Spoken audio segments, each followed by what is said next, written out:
Henry from Belgium here. I'm back at my weathered table tinkering on a new project. No flashy LED strips, no plastic plants, and definitely no carefully arranged books pretending to set the right vibe. This isn't a movie set. This is just my spot. Raw honesty, with a bit of dust and a splash of character. No tight schedule or fancy script today. Just a laid-back update on 4 boxes I recently managed to haul in. The first find is 6093, Flying Ninja Fortress. A hefty beast with 694 pieces and no less than 9 minifigs who look like they just walked out of a 1986 Japanese action movie.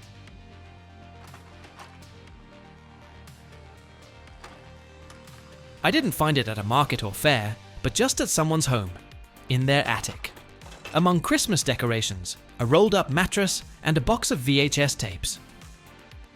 The man was the first owner, had played with it as a kid, and then it just ended up in that attic. To him, it was just a toy. To me, an opportunity.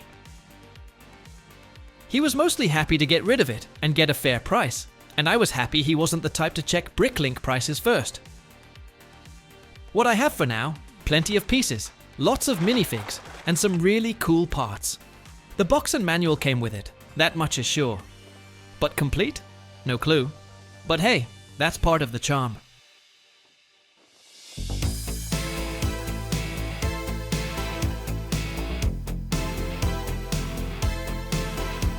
Then there's 7715, push-along passenger steam train, pure 80s. With 449 parts and a train that looks like it's been waiting for its next ride for 20 years. I found it at a flea market, in a banana box full of forgotten toys. The locomotive and wagons are still assembled, as if someone played with it, carefully set it aside, and never touched it again. The rest lies loose, so whether it's really complete? I don't know yet, but I'll find out later. What convinced me at the time was the packaging. The original box, complete with the plastic foil and cardboard insert. Just for that alone, it was worth buying it. The box may be a little worn and weathered, but honestly, I love that. It breathes history. The seller clearly had no idea what he was holding. He looked at me, looked at the box and said, "If you want it, take it." And I smiled politely, paid what he asked and thought, this is how the 80s start again.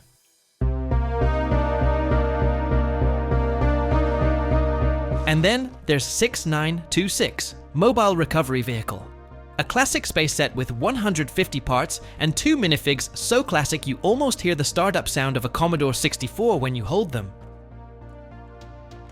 The model is a kind of rolling space vehicle that picks up things no one really knows what they are. But who cares? It looks fantastic. The iconic trans-yellow windows shine at you like only classic space can. This is Lego in its purest form, boxy, functional, and completely unaware of aesthetics. The set is complete, and the box is in surprisingly good shape. The manual has some damage, sure, like someone once spread their sandwich on it. But it's there, and that counts. A small, powerful piece of Lego history, waiting for someone with just enough childhood trauma to recognize it. Luckily, that someone was me.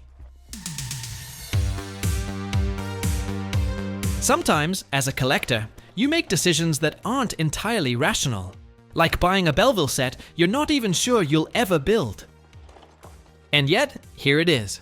5870, Pretty Playland from 1994.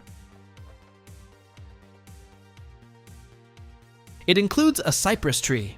And if you're like me and once started collecting every single set that features that specific tree, there's no turning back. This one simply had to join the ranks, even if it doesn't quite fit my usual themes or building preferences. Belville was launched in 1994, designed specifically for a younger audience that enjoyed storytelling with doll-like figures and imaginative settings. While the early sets were still sold under the LEGO System brand, the style was very much its own thing. Many elements were made just for Belville: glittery bricks, pastel colors, exclusive animals, and decorative prints. Pretty Playland is exactly what the name suggests. A colorful playground with a slide, swing, merry-go-round, seesaw, bench, flowers, animals, and even a chrome silver bucket.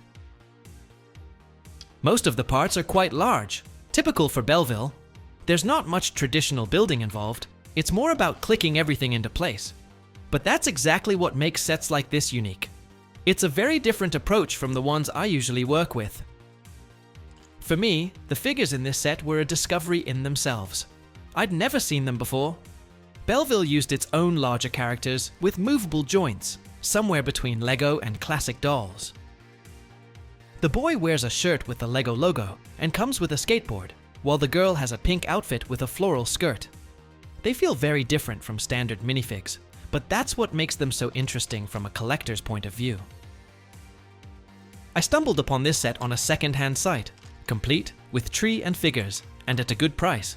Perfect for my sub-collection. It's the kind of set I'd usually pass by, but thanks to that tree, it still found its way into my collection. And that's it for today. Next time, I'll be back with another in-depth review of a specific set. Like and subscribe if you enjoyed it. It's completely free. See you in the next video.